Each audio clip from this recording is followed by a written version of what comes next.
and welcome to Epiphytic Cacti. Today let's take a look at the Schlumbergera hybrid Triana.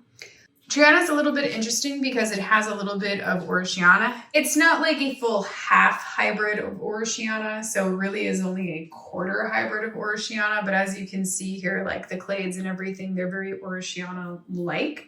So it definitely looks very much like a queen. It has a larger flower. One thing that I will say was very interesting about this hybrid is that when the bloom actually finally opened up, it was not hooded originally. These petals here where you can see they're hooded, they were actually curved quite a bit back, more along the lines of a truncata hybrid. So that was a little bit interesting. The bloom is temperature variable. I know that I tend to keep mine outside. I think all the way down to is probably about 40 degrees before kind of moving the plants in. And because of that, they actually are a little, the bloom here, you can see that there will be flushes of pink when we really kind of get in there and take a closer look at it. It's very beautiful. It's obviously a very young plant. I got this, I think, last year from Karma's Plants and Seed Shop. That's a Facebook seller. Very wonderful Facebook seller, especially if you're interested in queens. And as always, if you want more information, more lineage, more photographs or anything like that, check the hybrids out on Schlumbergera.net. Why don't we take a closer look? So again, here you can see the clades. They are very, very, very queen-like. So they're very, very much like Orssichiana. It's got these large, beautiful clades. I actually really like the clades on this hybrid. They're a little bit of a lighter sort of green color, but they're also very thick and sturdy. And I really kind of just really like those clades. If we get up in there in the bloom here, you can see that it is a fairly large flower, but it is not as large, I think, as some of the other queens that I've had.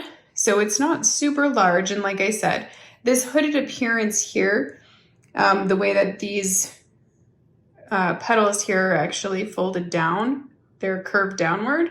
It was not like that when it initially opened. So it didn't really have a very strong queen appearance when it very first opened. But as the day went on, the petals actually settled down and it became more of a hooded flower. And you can definitely see that it is not quite as large. There we go. So just as kind of comparison here, if we take Madam Butterfly and we kind of look at Madam Butterfly compared, you can see that Madam Butterfly is quite a bit bigger and the shape is quite a bit different there.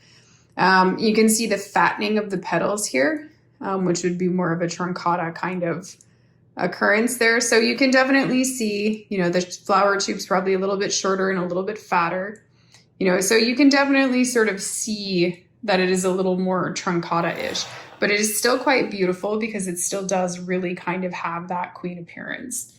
There we go. And let's be honest, it is yellow. So bonus points for that. So again, like I said, you can sort of see the pink tints here. You can see the pink tints here in the flower tube, and then you can see it has that kind of normal standard pink colory ring there. But here you kind of get a little bit of pink flushes. It can get quite a bit more pink, and it can actually be quite a bit more pale yellow. Most of the yellow hybrids kind of have that behavior, really just a very lovely hybrid. I'm definitely going to call this as one of my favorites. I would say that, but this one is actually going to be one of my favorites because I really like the yellow flower in combination with the queen looking clades. I hope that you've enjoyed the Schlumbergera Triana as much as I have. Thank you for watching and happy cacti growing.